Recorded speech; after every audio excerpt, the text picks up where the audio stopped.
Hola, muy buenos días a todos. Soy Guadalupe González Mericheli, lidero el área de Cultura e Innovación de Haití.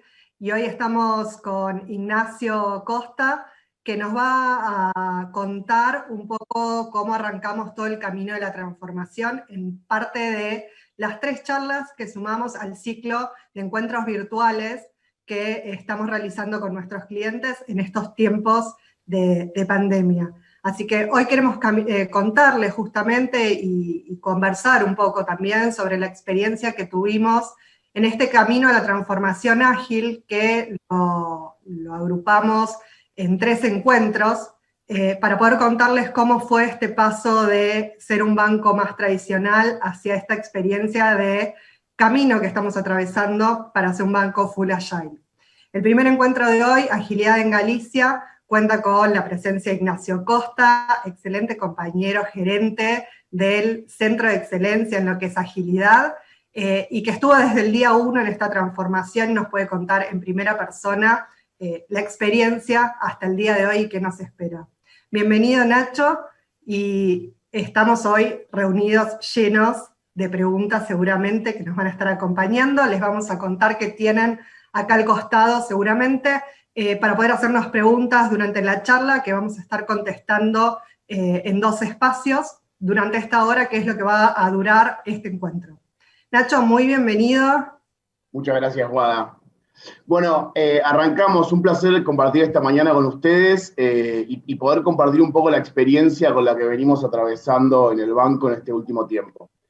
Creo que la mayoría lo conocerán. El Banco Galicia es uno de los bancos privados nacionales más grandes de Argentina. Es una organización con 115 años de historia. Tenemos más de 3 millones de clientes, 325 sucursales en todo el país, casi 6.000 colaboradores distribuidos mitad y mitad entre mujeres y varones, con un componente bastante grande de millennial y generación Z, y un porcentaje importante de la organización compuesta por personas que lideran el negocio. Para arrancar con la transformación, para nosotros el proceso de transformación es un camino hacia alcanzar nuestra estrategia. No es un objetivo per se, sino es una forma de acercar a nuestros objetivos estratégicos asociados a la experiencia del cliente, buscando generar interacciones relevantes y memorables para el ecosistema donde trabajamos, eficientizar nuestro modelo de negocio para poder llegar a más personas y aumentar la bancarización en el país, y apalancar una estrategia de crecimiento del negocio a partir de la transformación y entender más a nuestros clientes y conectar nuestro negocio con sus necesidades. Este es un tema no menor porque cuando vemos muchos procesos de transformación y en el mundo y en la región están sucediendo, un factor común que genera que estos procesos no logren una penetración importante en la organización tiene que ver con concebir la transformación como un fin en sí mismo. La transformación es un vehículo que nos acerca a los objetivos que tiene la organización. Y esto lo que nos permitió es poder adaptar la transformación como un proceso evolutivo o como un camino de evolución organizacional para hacer mejor nuestro negocio. Como todo camino, no es algo que arrancó, que fue de un momento para el otro. Esto comienza en el 2008 con la creación del área de experiencia del cliente como una organización, un área nueva dentro del banco, con el foco de conectar emocional y experimentalmente con los clientes.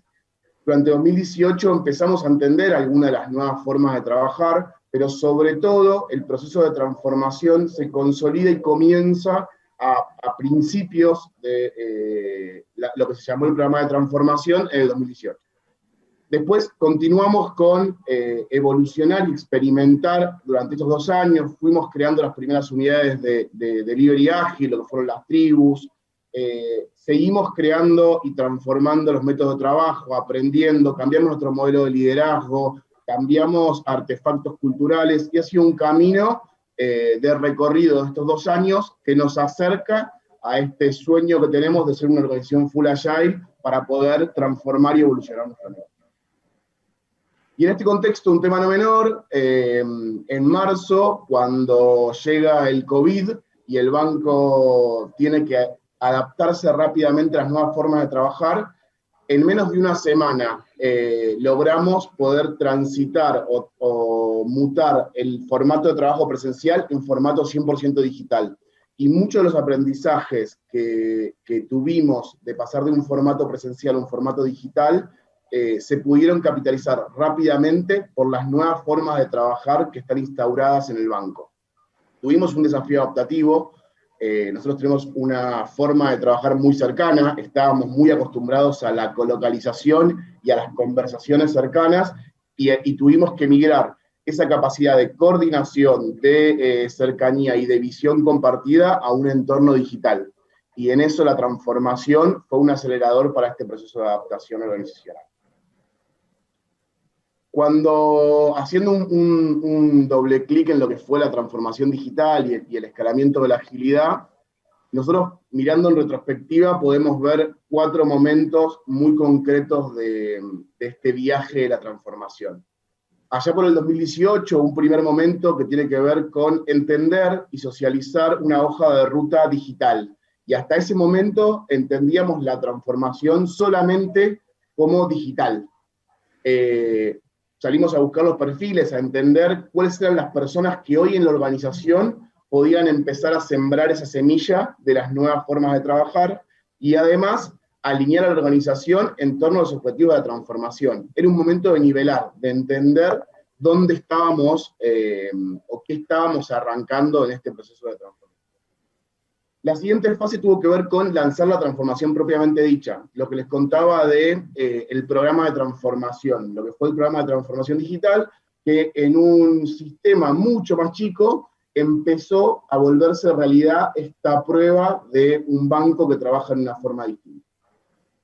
El año pasado, en el 2019, empezamos el proceso de escalamiento de la transformación, donde ya salíamos de un sistema mucho más chico de prueba, de modalidad de proyectos, a la convergencia entre nuestro día a día y las nuevas formas de trabajar. Acá ya no estaba acotado y circunscripto como decía antes, a un equipo de proyectos, sino que empezaba a diseminarse por toda la organización y a expandirse, por lo cual empezamos a necesitar consolidar prácticas, transformar con reskilling y upskilling a muchos colaboradores. Ya no solamente necesitábamos una persona que pudiera tomar un rol determinado en la organización, sino que necesitábamos expandirlo para lograr un proceso de transformación más grande.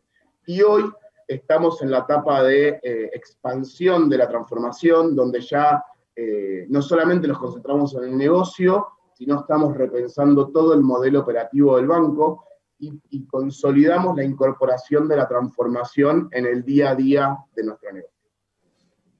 Si nos metemos en este primer paso que les contaba, en un mundo tal vez mucho más encapsulado y bajo el concepto de la transformación digital en ese momento, armamos un framework de trabajo que tenía 3 frentes o 3 gajos de esta rueda orientados a células de trabajo que traccionan negocio, y a 3 gajos o 3 frentes que buscaban acercarnos a estas nuevas capacidades que necesitábamos para las nuevas formas de trabajar y para competir en este mercado emergente, atravesado por la tecnología, por cambios en las reglas de juego del negocio, y además por expectativas de los clientes que cambiaban o se aceleraban radicalmente producto de la globalización y el impacto tecnológico. Cuando vemos los 3 frentes que tenían que ver más con la ejecución y la atracción del negocio, uno de los frentes tenía que ver con marketing digital, con empezar a probar algunos equipos que pudieran ofrecer productos 100% digitales, llegando con ofertas relevantes a los clientes, mejorando los flujos de conversión, incorporando nuevos perfiles que hasta en ese momento no conocíamos, como es el mundo de marketing digital, del tráfico on-site, del tráfico offline y online. Empezamos a aprender sobre cómo conectarnos con los clientes en un entorno digital. Nosotros hasta ese momento solo sabíamos muy bien conectarnos con los clientes en un entorno físico. Y estos equipos empezaban a aprender cómo generar interacciones y estimular reacciones de clientes en un entorno digital. Otro de los frentes tuvo que ver con la optimización de los viajes de cliente. Es decir, agarrar interacciones muy relevantes y transformarlas, volviéndolas extremadamente simples, 100% digitales, y a través de elementos tecnológicos, customizarla en función de las necesidades de los clientes. El otro frente tenía que ver con Data y Analytics, que es empezar a hacer casos de aplicación de analítica avanzada que nos permitieran tomar mejores decisiones de negocio, saliendo ya tal vez de un nivel más inicial de cruzar datos en un Excel, sino poder empezar a generar modelos que nos permitieran tomar mejores decisiones y ofertas relevantes para los clientes. Estos tres frentes fueron células de trabajo, equipos multidisciplinarios, que empezaron a tener una ejecución en pos de un objetivo determinado. Y en paralelo empezaban a conformarse tres frentes que buscaban generar capacidades organizacionales. Uno fue el frente de infraestructura de sistemas, donde para ir a una modalidad de equipos multidisciplinarios que tuvieran capacidad de ejecución, con perfiles de distintas áreas, teníamos que transformar nuestra infraestructura de sistemas de plataformas monolíticas, y cuando digo monolíticos, imagínense que para hacer un cambio en una aplicación, en un canal, tenías que coordinar todo el cambio del canal en simultáneo, no podías hacer cambios pequeños, a una infraestructura más de microservicios, de APIs, donde los equipos pudieran tener partes de los sistemas para poder evolucionarlos en función de lo que los clientes necesitan y quieren. Otro frente fue el frente de agilidad, que lo que buscaba era entender cómo estas nuevas metodologías de trabajo, de Kanban, Scrum, se adaptaban o servían para que nuestros equipos pudieran trabajar mejor. Y por otro lado, un frente de organización, cultura y talento, que sobre todo al principio empezó a entender qué eran estos nuevos perfiles que aparecían en el mercado. Para nosotros hablar de diseñador UX, de diseñador UI, de Scrum Master, de Product Owner, de DevOps, de muchos nuevos roles que en las empresas nativas digitales ya estaban fuertemente consolidados, para nosotros era algo totalmente nuevo. Entonces, entender cuáles eran estos nuevos roles, cómo reconvertíamos al talento que teníamos interno para que pudiera tener estas capacidades para estas nuevas formas de trabajo, y además el empezar a entender cómo transformábamos nuestro modelo operativo de un modelo más tradicional a un modelo mucho más flexible y adaptable. Pero cuando yo les hablaba de estas células de adaptabilidad, de nuevas formas de trabajar, ¿cuál es el concepto que hay detrás en nuestro proceso de transformación? Básicamente nosotros pasamos desde organizaciones como máquinas hacia organizaciones como organismos, donde rompemos este modelo operativo armado por capacidades funcionales, donde vos tenés a las personas agrupadas por tipo de función, con un rol de un líder que coordina las tareas que hacen las personas de su área, y lo que hacen las personas de un área las toma otra área para hacer otra cosa, y otra área la toma para hacer otra cosa, y cada uno se concentra en ver una parte aislada y estanca de la experiencia del cliente, el negocio, el desarrollo de la tecnología, hacia equipos multidisciplinarios compuestos por personas de diferentes áreas, como los llamamos de alguna forma, donde el equipo se arma en función de un propósito, y las personas que se asignan tienen que ver con las capacidades que ese equipo necesita para alcanzar esos objetivos.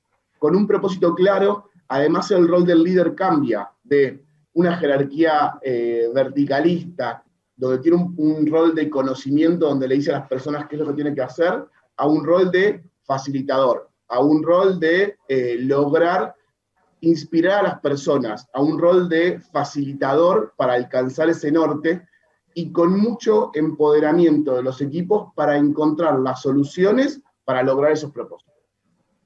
Acá nosotros, cuando hablábamos de la primera fase, estos eran más parecidos a equipos de proyectos, ¿no? Donde las personas salían de sus áreas tradicionales y se armaban proyectos bajo estos tres frentes de la rueda que les contaba. Vamos a hacer un primer corte acá. Guada, ¿tenemos alguna pregunta, algo que...? Tenemos, Nacho, sí. La verdad están empezando a aparecer las primeras preguntas, súper interesante. Acá Marcos está en Telecom y nos pregunta qué consejos les daría porque están arrancando con un proceso de transformación ágil. El primer proceso es no querer, como dice un gerente muy amigo del banco, no querer comerse la ballena toda junta. Hay veces donde la ansiedad en los primeros pasos del proceso de transformación es tomar todas las definiciones, entender todo lo que vas a hacer, poder armar el modelo perfecto. Y yo creo que una de las cosas que más nos funcionó es haber tenido en el proceso de transformación mucho involucramiento del comité ejecutivo, tomando definiciones de una visión de hacia dónde queríamos llegar y pudiendo experimentar pequeños pasos para probar un modelo, aprender de ese modelo y escalarlo en función del aprendizaje. Nosotros el proceso de transformación lo vivimos como los equipos construyen o trabajan en su día a día, de una forma iterativa e incremental. Ahí, Nacho, aprovecho porque me acuerdo de la regla que teníamos para no caer justamente en la metodología waterfall de la que estábamos tratando de salir, que era tener las 3 prioridades, las 3 cosas a hacer en este trimestre. Mucho foco en que eso era lo que íbamos a resolver y el resto no teníamos respuestas y quedaba para después, para que no nos ganara la ansiedad. Y el otro que también sumaría fue el foco en formar equipos, ¿no es cierto? En cómo empezábamos a armar estas células que nos permitiesen experimentar, ¿no? Sí, y ahí fue las primeras. Contanos cómo fue esa experiencia del principio, del inicio de todo, entre el quiebre, entre salir de esta metodología más tradicional o waterfall a las primeras células que implementamos. A mí me tocó particularmente en el frente de optimización. Yo empecé siendo Product Owner, después pasé más a la parte de la estrategia de escalamiento de la transformación, y la verdad que ese proceso fue muy rico porque el poder poner en acto, el vivenciar la transformación, el impacto que generábamos como equipo, pasando de una forma de trabajo a la otra, nos hizo tener como mucho más valor para poder llevar los aprendizajes a la organización. Y creo que en esto que decía Wada, desde que arrancamos como primer célula, hasta que esto fue evolucionando, abriéndose más células, expandiéndose al negocio, todo el tiempo estuvimos conectados con la realidad, con no armar un plan teórico. En ningún momento tuvimos planes larguísimos de qué íbamos a hacer en cada uno de los momentos. Sí teníamos mucha capacidad de profundizar en entender para qué. ¿Cuál es el propósito de tener esto? ¿Por qué lo queremos hacer? Entonces, la verdad que también lo que nos dio eso es la flexibilidad en no quedarnos aferrados a un plan, sino quedarnos aferrados a un propósito y un objetivo, y cambiar y retransformarnos las veces que fuese necesario para llegar a ese objetivo. En eso yo creo que el impacto más grande de la transformación, en lo que yo he visto en el banco, en una opinión personal, y en las empresas con las que hemos tenido contacto de la región y de afuera, es que la cantidad de desperdicio que dejas de producir cuando te quedas aferrado a un plan y te conectás con un propósito y con un objetivo, hacen la diferencia en los resultados de la organización. Y en mi experiencia, habiendo laburado en proyectos tradicionales y habiendo trabajado en proyectos ágiles, la conexión con el propósito te genera una flexibilidad y un engagement con ese desafío que es trascendental. ¿Para qué hago lo que hago? Es la pregunta clave. Y eso nos deja también el pie ideal con una pregunta de Juan José, que nos pregunta si realizan auditorías para aprender de los errores en esa transformación, y si sí, ¿cuál es nuestra actitud cuando hallamos errores? En realidad, no. A ver, la primera pregunta es, no hacemos auditorías para buscar errores. Separo, si querés, 2 cosas en esa pregunta. Nosotros tenemos un proceso de auditoría porque somos una empresa que está regulada bajo un organismo como el Banco Central y otro montón de organizaciones que regulan nuestra forma de operar. Entonces nosotros tenemos que garantizar y poder mostrar cómo está funcionando el banco. La auditoría se hace en pos de poder identificar y compartir con los equipos qué correcciones o qué puntos de riesgo hay para corregir, y después eso es parte de los backlogs de los equipos para mejorar sus productos, sus interacciones o lo que sea. Lo que sí nosotros tenemos son muchos espacios de reflexión de los equipos en función de el propósito al cual quiero llegar, por qué no lo estoy alcanzando. Entonces, el proceso del error en realidad tiene que ver más con un proceso de aprendizaje de cuáles son los impedimentos que me impiden llegar a mi objetivo. Por eso separo la pregunta en dos, ¿no? Porque sí, auditorías tenemos, sí las vivimos y las cumplimos para ser sólido y confiable en nuestro negocio. Sí aprendemos de las auditorías porque son puntos focales muy relevantes para corregir, para sostener la robustez de nuestro negocio, pero por otro lado los equipos están en un proceso de aprendizaje constante en función de a dónde quieren llegar y cuáles son esos impedimentos o qué pueden hacer distinto como equipo. Y tenemos 2 ceremonias. Tenemos 2 ceremonias. Una es la retrospectiva. Conta la Guada. Vos sos el experto, pero tenemos 2 ceremonias que son la review, que es cuando vemos que es todos los aprendizajes que tenemos con respecto al producto, y tenemos la retrospectiva, que es cuando el equipo analiza cómo funcionó la dinámica entre equipo, qué aprendizajes tenemos que tener, en qué nos tenemos que enfocar y trabajar como equipo en sí. Así que separamos el aprendizaje de error técnico, digamos, del error humano que es trabajable por otra dimensión. Entonces separamos esas 2 instancias. Sumados a los riesgos de auditoría, te da todo el plan de trabajo por delante. Acá dimos algo totalmente por obvio y la gente no sabe qué es el Centro de Excelencia de Agilidad, sobre todo, y está bueno para introducir el concepto de nuestros COEs, ¿no? Nuestros centros de expertise también. El Centro de Excelencia, primero les voy a contar qué son los COEs y después les cuento qué es el Centro de Excelencia. El Centro de Excelencia fue el primer COE que se creó en el banco. Los centros de excelencia son organizaciones o son áreas, equipos transversales que tienen a su cargo una disciplina, un marco de trabajo y se encargan de llevar a los equipos y generar en los equipos una capacidad o una disciplina en particular. Vos esa disciplina la podés llevar a través de personas asignadas a los equipos o de generación de capacidades a través de marcos de trabajo, de formación, etcétera, etcétera, etcétera.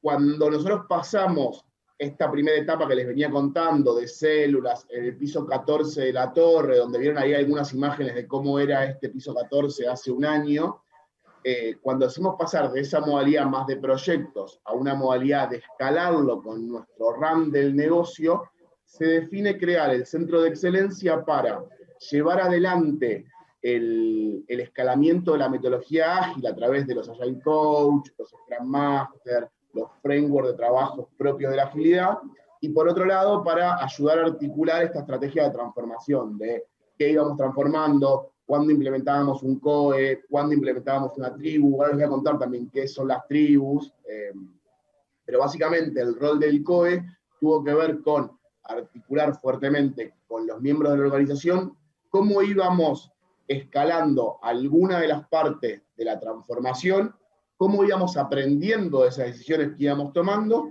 y por otro lado, seguir derramando en los equipos a través de los Scrum Master y los Coach Agile nuevas prácticas de trabajo para lograr impacto y entrega de valor. Muy bien. Y atado con esto y la última de este bloque, nos preguntan si el Centro de Excelencia y los equipos ágiles tienen dedicación full time, y si es así, si esto implicó cambios estructurales y cómo lo llevamos a cabo. O sea, metí 3 en una, Nacho. Es una gran pregunta. Tenemos para 10 minutos con esto. Sí, a ver, algunas cosas. Lo primero, nosotros no tenemos asignaciones, lo voy a llamar parciales, entre estoy en un área haciendo una cosa y además estoy asignado 50% a un equipo ágil. No. Nosotros tenemos un modelo. Contanos por qué. Contanos el cambio de modelo en ese sentido. Nosotros convergemos en los equipos el change y el run. ¿Qué quiere decir esto? Que es, vos tenés la administración y el mantenimiento de un producto, una plataforma, de una operación de marketing, y además el proceso de innovación o la mejora continua y evolutiva de ese producto o de esa gestión.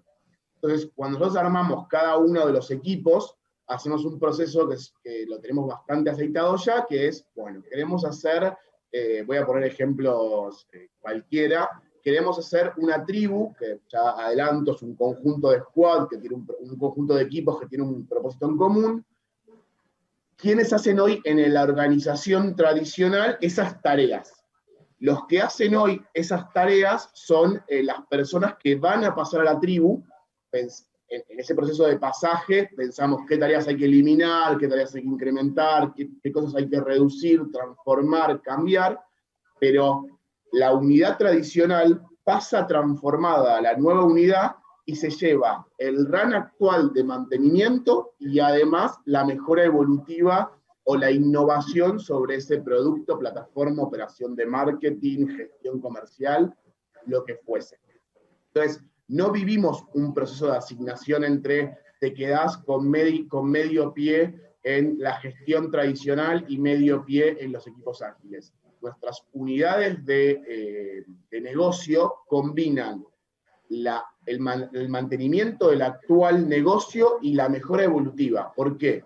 Porque estamos convencidos que la mejora evolutiva o la innovación tienen que ver con el propósito de la tribu, es así, o de la unidad de negocio. Entonces, de esa forma nosotros, de repente, una unidad de negocio encuentra una oportunidad particular y lo que puede generarse es que se genere otro equipo más para tener mucho más poder de fuego, lograr impacto más rápido, para tener mayor músculo, mayor capacidad, pero en base a ese propósito.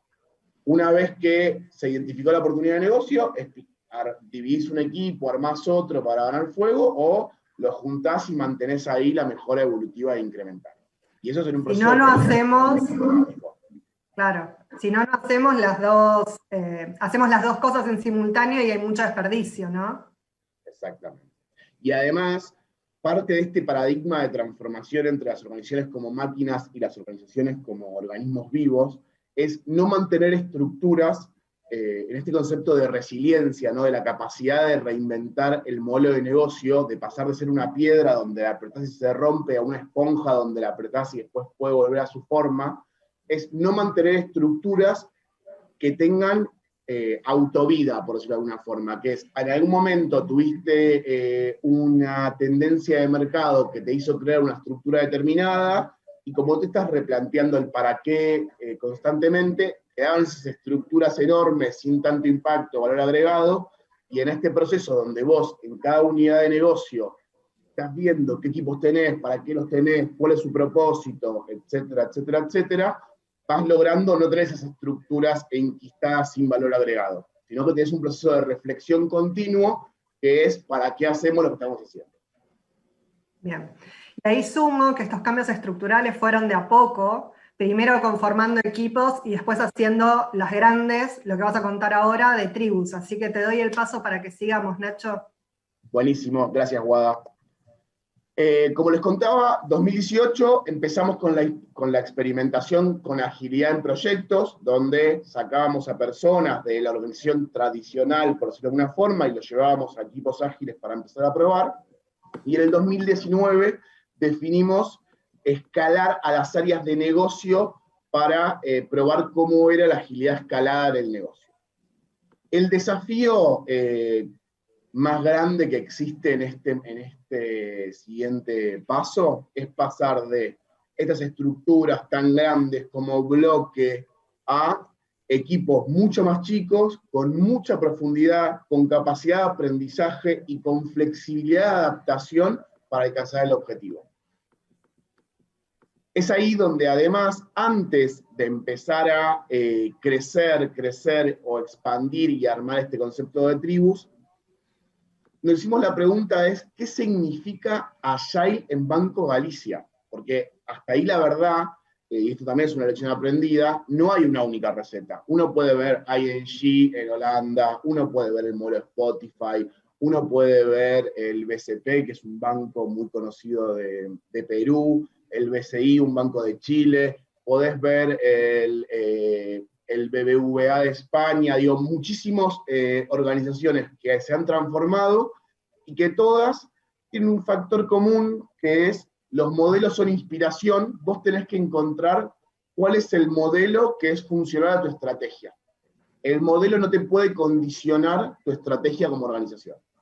Y es ahí donde definimos que para nosotros, como organización, la agilidad tiene que ver con 5 cuestiones, también muy inspiradas en el manifiesto ágil, en el corazón de la agilidad.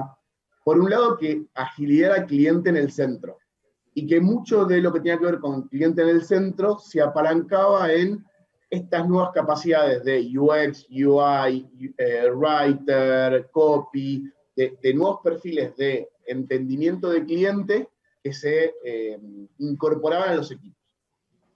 Por otro lado, dijimos, es experimentación y es valor continuo. Es lograr hacer cosas chicas, probarlas, escalarlas, es salir de un mindset de un proyecto de 3 años y el día que lo implementé tengo que forzar a toda la organización que lo use, sino ir haciendo cosas pequeñas que puedan tener expansión orgánica.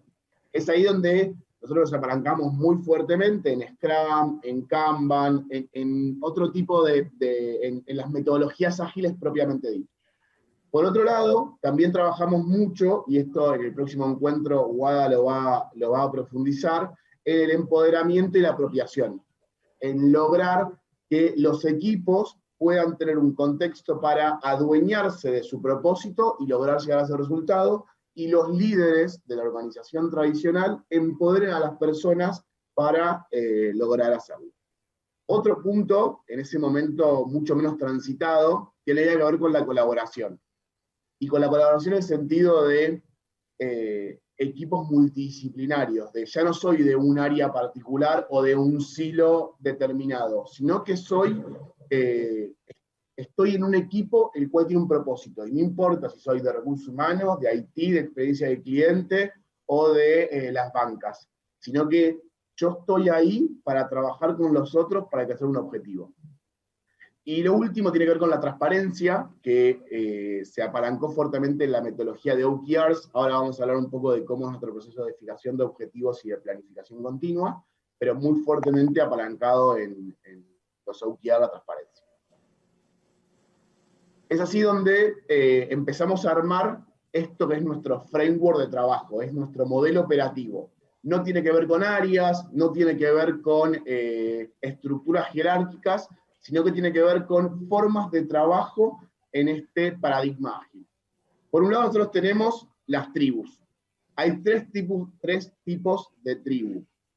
Por un lado, las tribus de segmento, que son tribus que se encargan más del go-to-market, de hacer que los productos, las interacciones, la información les llegue al cliente de forma relevante. Operan el marketing en su día a día. Y además, define la estrategia de la propuesta de valor y el modelo de atención para nuestros clientes. Por otro lado, hay tribus de producto o tribus de servicio, que son aquellas que están evolucionando nuestras soluciones, entendiendo qué necesita el cliente y transformando la tecnología, los procesos, los productos para dar las mejores experiencias del mercado. El otro tipo de tribu que tenemos son las tribus habilitadoras, que son aquellas que generan capacidades para que las otras tribus puedan mejorar su entrega de valor. Una tribu que nosotros tenemos, por ejemplo, es una tribu de Data y Analytics que genera modelos, mejora la calidad de datos, para que el resto de tribus pueda tomarlos y con eso hacer una mejor llegada a los clientes. Lo otro que tenemos son, a la derecha, los círculos de servicio, que es la evolución del modelo de operaciones, donde pasamos de una operación que es un proceso, donde una persona recibe, firma, a una operación más flexible, que lo que busca es resolver problemas o pedidos de los clientes. Mucho más cerca del contacto con ellos, mucho más flexible en términos de lo que hace, mucho menos pensada en un proceso fabril y mucho más pensada en parte de la propuesta de valor del producto y del banco. Después tenemos las áreas de canales, más asociadas a canales asistidos, el contact center, la red física, donde el banco viene haciendo un proceso de transformación de hace muchos años, habiendo implementado Lean, que era una metodología de trabajo basada en el toyotismo, y entendemos que el cambio más grande que impactará en los canales es más un tema de mindset que de método de trabajo, porque el cambio profundo se da más en las tribus que que ustedes estaban viendo. Pero también otra modalidad de trabajo u otra parte de nuestro modelo operativo tiene que ver con el mundo de los canales. Soportando esta estructura o este marco de trabajo, tenemos los centros de expertise, que son áreas que tienen una disciplina particular bajo su responsabilidad, y se encargan de generar ese marco y dotar a la organización de esas capacidades, con dos modalidades, como les contaba. Vos podés tener un centro de expertise que estafea algunos perfiles en las tribus para lograr mayor entrega de valor, como puede ser el mundo de agilidad, con los Scrum Masters, los Coach Agile, que están distribuidos en las tribus para llevar estas nuevas formas de trabajo, o podés tener más un modelo de generar un marco de reglas de trabajo y de evolución de esa práctica, como es el mundo de ciberseguridad. El mundo de ciberseguridad marcó algunas reglas de oro para ser seguros en nuestra construcción y desarrollo de productos, y además puede en algunos proyectos estar presente con alguna persona especialista cuando el equipo requiere salir de ese marco de trabajo. Mientras el equipo esté dentro de un marco de trabajo determinado, tiene autonomía de probar y experimentar. Y después tenemos las áreas de soporte, como es el área de personas, que también se ha transformado incorporando métodos de trabajo ágil, pero siguen trabajando en un esquema de área de soporte, donde no está en el corazón de la producción de la organización. Nosotros vemos que la transformación te puede impactar de tres formas distintas, y sobre todo asociado a este framework. Te puede impactar en ser agile, que es un tema más de mindset, y que va a impactar al 100% de la organización. Eso tiene que ver con nuestro modelo de liderazgo, con nuestras competencias, con nuestra cultura, con nuestra forma de concebir a la organización. Otro eje de transformación tiene que ver con el hacer agile, que acá tiene que ver más con las metodologías de trabajo puntuales que se despliegan en la organización. Acá el impacto más grande es la utilización de Lean, de Kanban, de Scrum en los equipos que son atravesados por este proceso. Y la última dimensión, que es la que tiene más impacto en lo visible, es el estar en Agile, que son estas nuevas estructuras que se arman, que trimestralmente van mutando en función de un propósito determinado, que son estructuras matriciales, mucho más flexibles, con asignación por valor. Nosotros sistemáticamente, y parte de lo que se asocia con la pregunta anterior, hay tres cosas que estamos buscando medir con nuestra brújula de la transformación. Y medir en un paradigma no de control, sino medir en términos de un paradigma de aprendizaje, de a dónde queríamos llegar, qué llegamos, qué no llegamos, y por qué lo hicimos o no lo hicimos. Cuatro son las cosas que miramos fuertemente. Por un lado, cómo mejora nuestro time to market, es decir, cómo logramos llegar más rápido a nuestros clientes. Por otro lado, cuál es la eficiencia del modelo, si efectivamente con estos equipos multidisciplinarios logramos reducir estos pasamanos de un área a la otra y que los equipos puedan tener el end-to-end de un producto, de una operación, para lograr entregar valor de forma rápida y eficiente.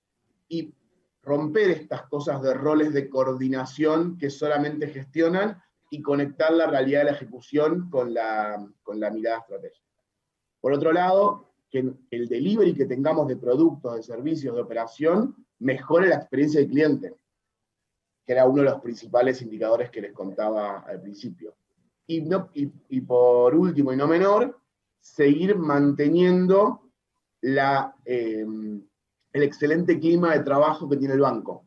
El banco hace 3 años viene siendo la empresa número 1 para trabajar en Argentina bajo la encuesta de Great Place to Work.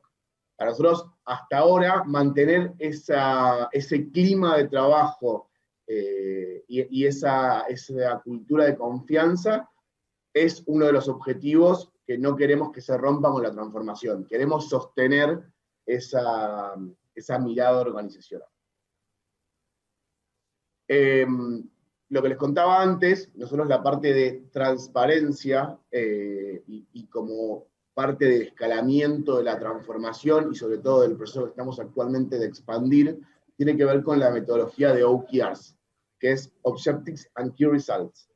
Esta es una metodología que la trae Intel hace unos cuantos años, que Google la toma y la hace popular, y además la circula y la hace mucho más masiva, que es una metodología que tiene una serie de hitos que lo que buscan es generar un proceso de aprendizaje organizacional y un flujo de planificación continuo.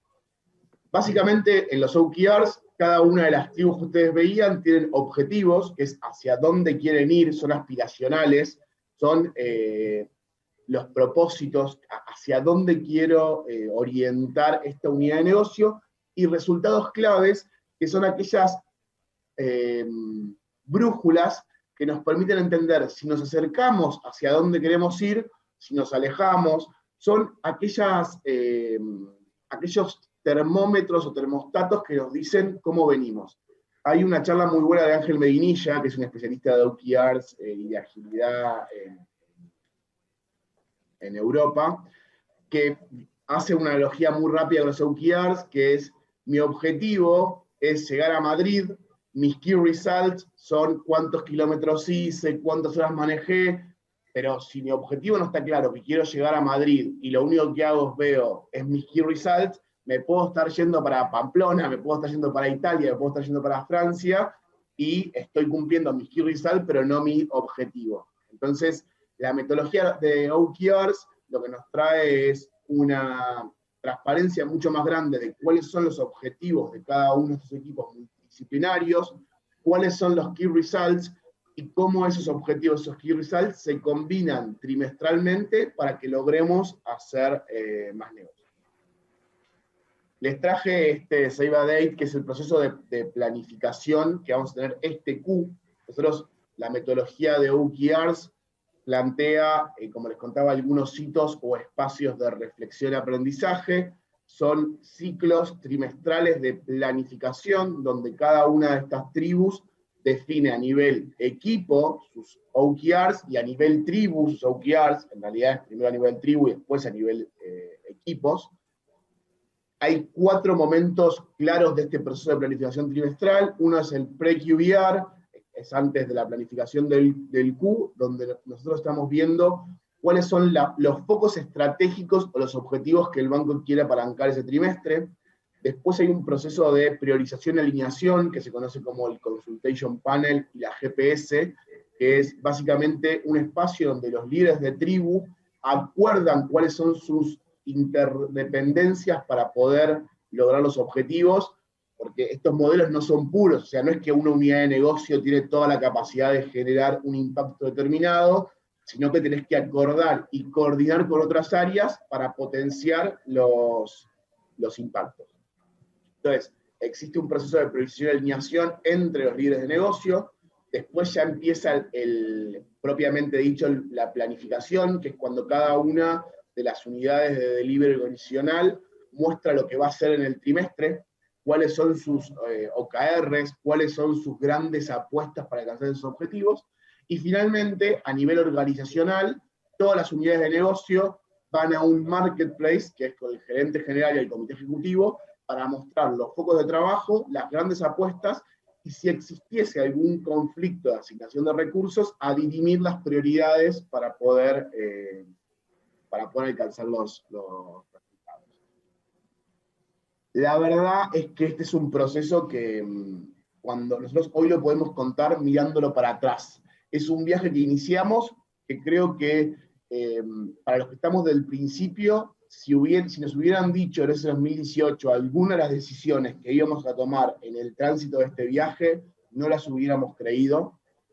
Miramos para atrás y vemos una historia totalmente distinta, pero yo creo que en ningún momento la vimos de forma proyectiva. O sea, la podemos contar hoy para atrás, la fuimos transitando, fuimos aprendiendo, fuimos conversando, tuvimos la madurez organizacional de poder decir qué respuesta podíamos dar y qué respuesta no podíamos dar en cada momento, y sobre todo, no nos enamoramos de un plan o de un programa o una receta, sino que nos enamoramos de nuestros objetivos y la transformación como un vehículo para alcanzar. Y que hasta acá... Nacho, entramos con preguntas. Buenísimo. Se llenó de preguntas, así que vamos a priorizar un poco. Hay muchas que van a quedar para el encuentro siguiente, que va a ser el 7 de octubre, están relacionadas con cultura, con comunicación, con mindset, y vamos a poner prioridad hoy en lo que nos contaste, que hay muchas relacionadas a todo lo que es métricas, ¿sí? Por ejemplo, ¿cómo se adaptaron los KPIs tradicionales cuando se implementaron metodologías ágiles? Que creo que acá hay mucho de aprendizaje que hemos tenido y que también estamos transitando. ¿Voy con eso? Dale. A ver, los KPIs tradicionales, no hay una competencia entre KPIs y OKRs. Son dos cuestiones que se complementan. Nosotros a nivel banco seguimos teniendo ciertos KPIs que son muy difíciles de mover de un día para el otro. O sea, por ejemplo, el market share de depósitos no es algo que uno lo pueda mover con 2 o 3 acciones, sino que son series de tiempo mucho más largas. Nosotros seguimos viendo esos KPIs, pero lo que buscamos con las métricas de los OKRs es encontrar cuáles son las palancas que creemos que van a mover esos KPIs, lograr mover esas palancas y entender si a partir de ese movimiento de palancas ese KPI se mueve. Conviven en simultáneo, pero tienen 2 tiempos distintos. Cuando los KPIs son series de tiempo y mucho más complejas de leer, los OKRs lo que buscan es entender en concreto cuál es el impacto que está generando y aprender en esa cascada de relaciones. Digo, nosotros estamos pasando de un paradigma donde muy industrialista, de yo hago y vendo porque tengo un mercado no saturado, a un paradigma mucho más complejo donde no tengo claridad que una variable le pegue una variable, sino que vivimos en un paradigma complejo donde tenés que empezar a entender cuáles son las palancas que tocas para generar resultados. Muy bien. Relacionado con toda la etapa de este viaje, ¿cuáles fueron los aprendizajes o enseñanzas al finalizar la primera etapa de la transformación y qué KPIs utilizamos para entender el éxito de esta implementación? Nos retrotraemos a las primeras 3 células casi. Básicamente, yo creo que, a ver, hay 2 dimensiones. Algunas de KPIs más concretos y algunas de símbolos más culturales que probablemente Wada vaya a profundizar, pero no me parece menor, que es cuando vos ibas y respirabas ese piso 14, vos veías una capacidad de ejecución, de impacto y de profundidad que convencía a la organización de que era un camino que nos podía hacer algo distinto. Por otro lado, en términos de KPIs, logramos triplicar la venta digital, logramos eliminar procesos manuales donde tardabas 45 minutos en una sucursal completando papel, a implementar en ese momento biometría, token en el celular y no tenías más papeles para vincular a un cliente, pasando de 40 minutos a 7. Aplicamos Machine Learning en la lectura de estatutos y bastanteo de empresas para poder empezar a hacer las primeras pruebas de lograr la vinculación digital de pymes. Entonces, nos pasó que en muy poco tiempo, en ese año, empezamos a ver la resolución de problemas históricos del banco y de anclas de valor que no estábamos pudiendo resolver, que de repente se resolvían, se pasaban y en tiempos que eran impensados. O sea, el banco tal vez hacía un proyecto de, no sé, 4 años de legajo digital y de repente, y tardabas 4 años en capturar valor, y de repente esta nueva forma de trabajar, hacías un MVP, ajustabas, robustecías, y en 5 meses habías resuelto el 80% del problema y había un 20% que tenías que seguir iterando para poder resolverlo. Esa dimensión de impacto, yo creo que fue la que hizo que de la primera etapa de los proyectos pasáramos al formato de trabajo de toda la organización. Bien. Gustavo, primo cercano, que es de Naranja, nos pregunta cómo convive en el equipo una metodología evolutiva con la de mantenimiento, o sea, este change y run que estabas contando hace un ratito. Conviven como el proceso de priorización. Hay un equipo que está viendo cuáles son sus objetivos y priorizando entre lo nuevo y lo viejo. Y además priorizando entre el legacy que va tomando, ¿no? Porque también sos, en esta metodología, como vos hacés, implementás y mantenés, si vos haces algo que tiene mala calidad, en algún momento te va a volver y te vas a tener que corregir. Entonces es como, hay una responsabilidad muy grande en el punta a punta. Sin embargo, lo que sí puede pasar es que si encontrás una oportunidad muy grande para que necesites tomar más velocidad de ejecución, podés crear un equipo particular o splitear un equipo en 2 para poder ganar más velocidad de impacto. Pero eso, cuando veíamos estas láminas del proceso de planificación trimestral, cada trimestre cuando el líder de tribu y el equipo de la tribu dice hacia dónde quiero ir, ahí empiezas a ver que es, che, quiero duplicar la cantidad de X producto. Y con lo que tengo no puedo, bueno, abro 2 equipos, bueno, hay presupuesto, hay asignación, y ahí empiezan una serie de conversaciones y de articulación de cosas para lograr conformar otro equipo. Y ahí también, Nacho, como muchas veces hemos dicho, si el equipo no tiene el RAN, que justamente es lo que quisiera empezar a transformar, no empieza a liberar ese RAN, no se empieza a enfocar en la innovación.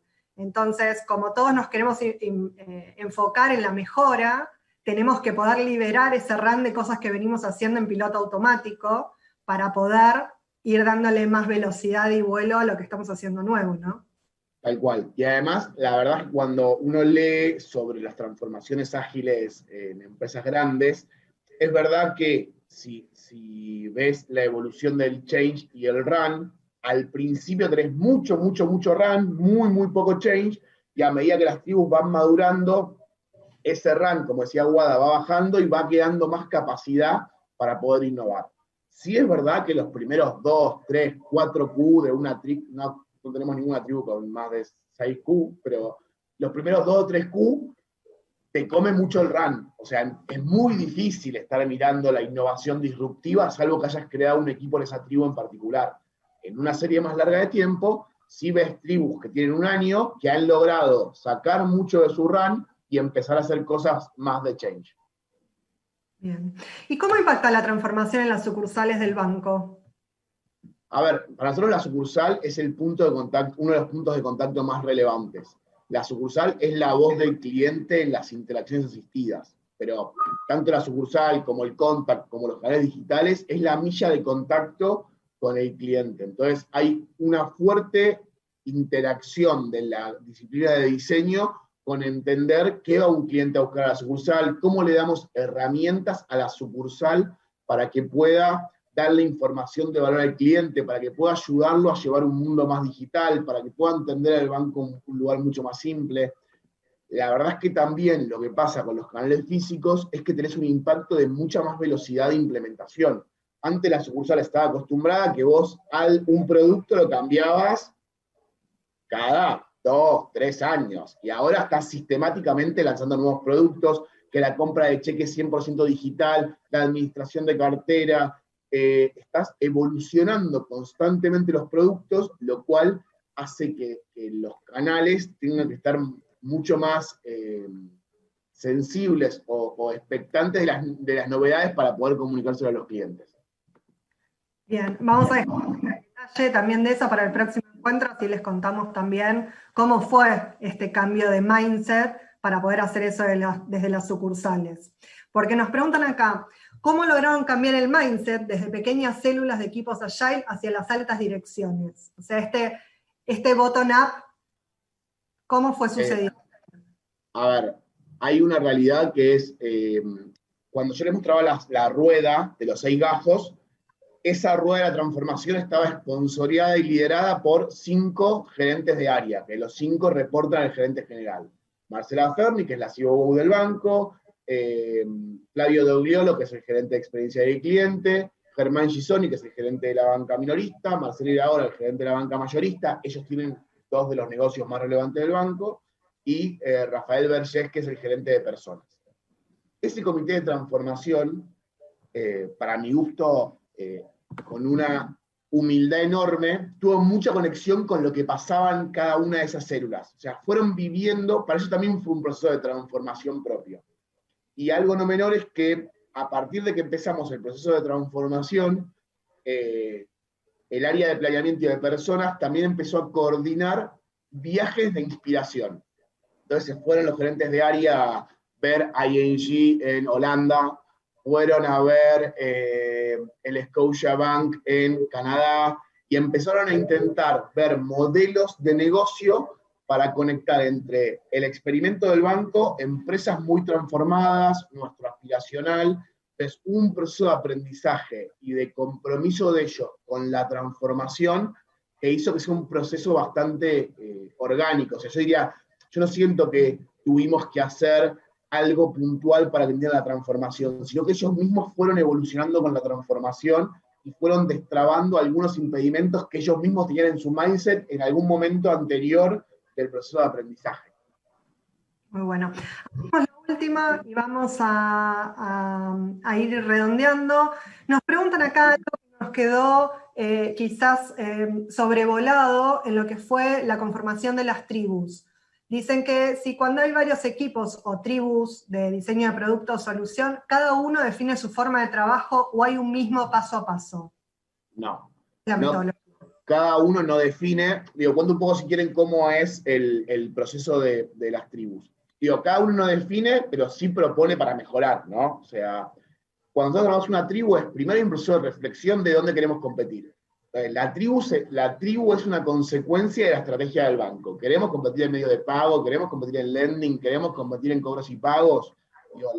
La tribu responde a una prioridad estratégica. De esa prioridad estratégica se define un líder de tribu, y ahí nosotros lo que empezamos a trabajar es, por un lado, la estrategia de esa unidad de negocio, y por otro lado, mucho con el equipo de personas, a encontrar cuáles son las áreas de la organización que hacen las tareas asociadas a eso. Una vez que encontramos las áreas que hacen esto, y además definimos la estrategia con el líder de tribu, ahí empezamos a pensar cuáles son los equipos que deberían existir en la tribu para poder alcanzar esos resultados. Y con cada uno de los líderes de tribu trabaja un Agile Coach, que en base a lo que hemos ido aprendiendo con cada armado de tribu, con cada uno de los procesos trimestrales de planificación, se hace un onboard de la tribu, hay como un conjunto de ceremonias que van sucediendo, pero es un marco de trabajo. Si vos ves cada tribu, todas trabajan parecido, pero todas tienen particularidades en cómo la gente eligió trabajar. Entonces, por ejemplo, capaz que tenés una tribu que hace un desayuno de negocio los viernes, y una tribu que hace un espacio de conexión los jueves. El objetivo es que sea un momento de reflexión de toda la tribu. Si después es un desayuno, una merienda, un espacio de conexión, es una definición de lo que le hace mejor a las personas. Pero lo que sí no se negocia es que hay un espacio de sincronización, hay un espacio de comunicación, vuelve esto del para qué. O sea, hay espacios determinados de valor que consideramos como organización, que después cada tribu lo customiza, pero tiene como una mirada del sistema general. Nacho, excelente. Queda un montón de expectativa entonces para el próximo encuentro, que también vamos a estar Nacho y yo. Vamos a contarles ahí más la parte de cultura. ¿Querés ponernos el slide, Nacho? Así lo contamos si se quieren volver a inscribir. Es el 7 de octubre, vamos a hacer encuentros quincenales, y en el último vamos a tener un encuentro con un líder de tribu, así le vamos a poder preguntar en detalle cómo es todo la generación de cara al negocio y cómo se vive adentro de una tribu en sí, todo esto. Así que los esperamos en el encuentro del 7 de octubre. Van a poder acceder a esta misma charla si quieren, queda grabada en el link al que se anotaron, ¿sí? Con el que ingresaron hoy, pueden volver a revisitarla, y van a tener un link en la pantalla para poder darnos feedback, así vamos mejorando estas instancias y trabajando como la metodología lo dice, ¿no? Para la mejora evolutiva de estos encuentros, así que les agradecemos las palabras que nos puedan dejar, y gracias por habernos acompañado. Muchas gracias, Nacho, por toda tu experiencia, porque lo contás a todos. Desde el día 1 con vos, lo contás tal cual lo vivís, así que mil gracias. Gracias a todos, seguimos en contacto. Adiós, gracias.